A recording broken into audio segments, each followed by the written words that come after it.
ардактуу эжеке агайлар, кесиптик майрамыңыздар менен чын жүрөктөн куттуктайм.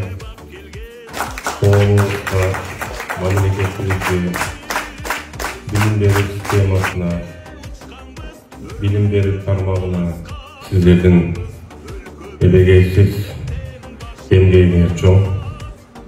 Сиздердин эмгегиңиздерге баа жеткис.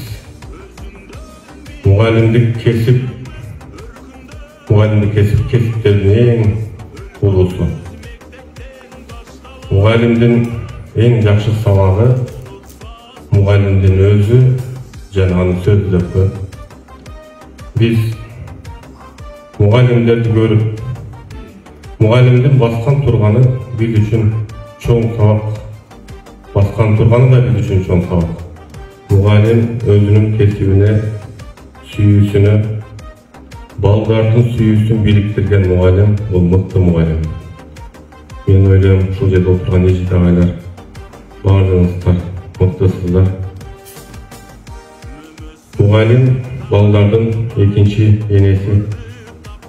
Эне баласын төрөп, андан кийинки тарбиялаган, билим берген ушул мугалимдер сиздер болосуздар.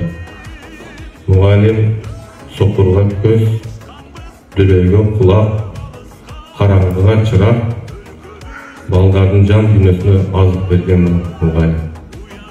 Ошон үчүн төрүбүздө биздин эжеке агайларыбыз отурат. Чындыгында көрүп, сиздер менен жолукканыма абдан кубанычтамын. Сиздер менен көрүшкөнүмө абдан кубанычтамын. Мен Бишкекте, четте болсом дагы жүрөгүм, оюм дайыма сиздер менен.